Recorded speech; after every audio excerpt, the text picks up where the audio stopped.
Le make-up que tu mets là, c'est elle qui contrôle tout ça.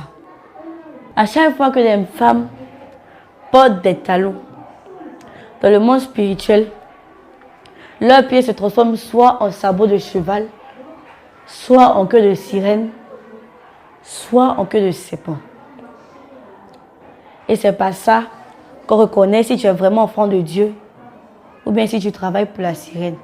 Même à chaque fois qu'une femme en train de rendre ministère avec des parures de Jézabel, sans la sanctification, sans le dépouillement, toutes ces fois où elles rendent ministère, elles ne sont pas inspirées par Dieu. Elles sont inspirées par la sirène des eaux ou alors par un esprit de serpent qui leur donne de fausses révélations ou même par des génies qui leur donnent de fausses révélations. Et ces révélations sont tellement authentiques, ça fait que ça attire beaucoup de personnes dans leur ministère.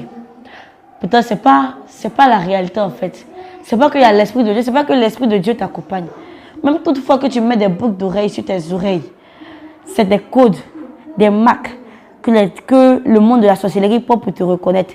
C'est comme des oreillettes. Par ces boucles d'oreilles, pour ces femmes qui exercent ce ministère, par ces boucles d'oreilles, elles reçoivent des révélations.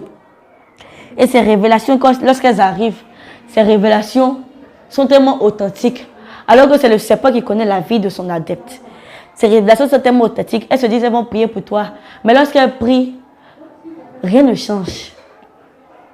C'est pour ça qu'on demande à toutes ces femmes de venir se faire délivrer. Le Seigneur veut qu'il y ait tant de femmes que d'hommes au ciel. Mais les personnes tellement qui sont accrochées à l'enseignement de base, à ce qu'ils ont reçu dès leur enfance à la télévision, tellement qu'ils sont accrochés à cela, ils s'habituent aux pantalons jeans, aux pantalons plaqués. Ils s'habituent à ces choses et ils ne veulent jamais écouter lorsqu'on parle de la sanctification. Ils ne veulent pas écouter lorsqu'on parle de la sainte doctrine. Toutes ces fois-là, la sirène des eaux vient vous réclamer. La sirène des eaux travaille avec vous. Et puis elle se permet de s'asseoir sur votre foyer. Le mariage qui doit venir, là, elle se permet de s'asseoir dessus.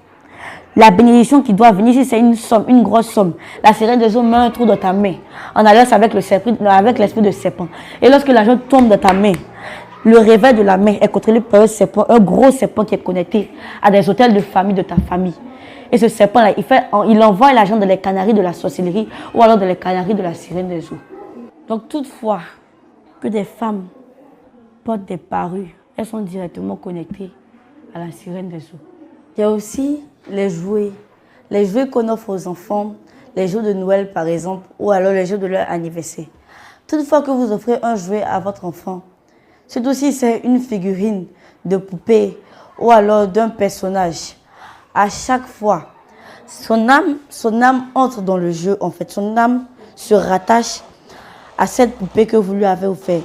Son âme se rattache à cette figurine qu'il a. Et moi, par exemple, quand j'étais dans la sorcellerie, je travaillais pour la sirène des eaux. J'avais plusieurs collections de poupées, de figurines et de jeux. Surtout des poupées.